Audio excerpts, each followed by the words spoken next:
Ukitaka usiweke maybe bicarbonate, unaweza weka tu hiyo flavor inatakana. Bwana Yesu asifiwe sana. Amen. Mikono yako mbili pamoja na hivi unapoona hawa kikabidhi. Bwana Yesu asifiwe sana. Apewe salt shaker ya chumvi, apewe stool ya chapati na rola yake, apewe basin, apewe sieve, apewe side plates, apewe jagi, apewe spoons. Tunatokea ndani cha Oma. Nimefurahi sana kwa ajili ya siku ya leo, Andagasibele kutembelea pamoja na foundation nzima. Ametupatia vitu vingi vya kutumia sisi kama kina mama wa biashara ndogo. Kama mimi nimepokea unga, nimepokea pan, nimepokea vijiko vya kupikia, nimepokea zile mbao za kusukumia chapati. Ninashukuru.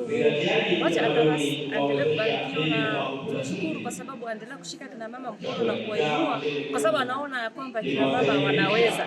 Na sisi kina mama, Mungu atusaidie zile ambazo tumepatiwa. Siku ya Krismasi tusiende tukaanza kuzipika chapati kusherehekea nazo. Hizi ni za kufanya biashara ili ziweze kutusaidia kusomesha watoto. Tunaelekea kufungua shule ili tusomeshe watoto. Vile kama biashara lazima uanzie mahali. Kwanza ujikubali, kila biashara ishafanywa. Hakuna biashara ambayo ni mpya.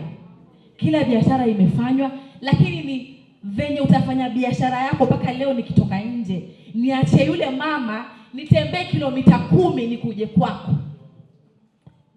Hivyo ndio unafaa ufikirie kama mwanabiashara, especially wale ambao wana chakula, biashara za chakula kama sisi hapa Mama Ntilie leo. Lazima ujiulize ni nini, kitu gani unique naweza fanya kenye kitafanya mteja wangu akikula leo chakula changu kesho lazima aje. Sitahitaji kumconvince kesho aje.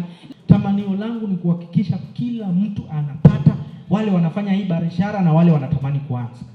Lakini kwa sababu moyo ni mkubwa kuliko mfuko, tutahakikisha kwamba season 2 tuko na season nyingi, Mungu, kwamba sio kila wakati tutategemea serikali kututoa katika shida na majanga yetu. Na waombea sana baraka kutoka mbinguni. Mungu wa mbinguni abariki familia zenu, abariki biashara zenu, kwa sababu nyinyi ndio nguzo ya familia. Naomba familia zenu ziwake. Ninaomba hawa wanawake 100 watakuwa wanapata hizi vitu. Tuwe na biashara 100, tuwe na hoteli 100.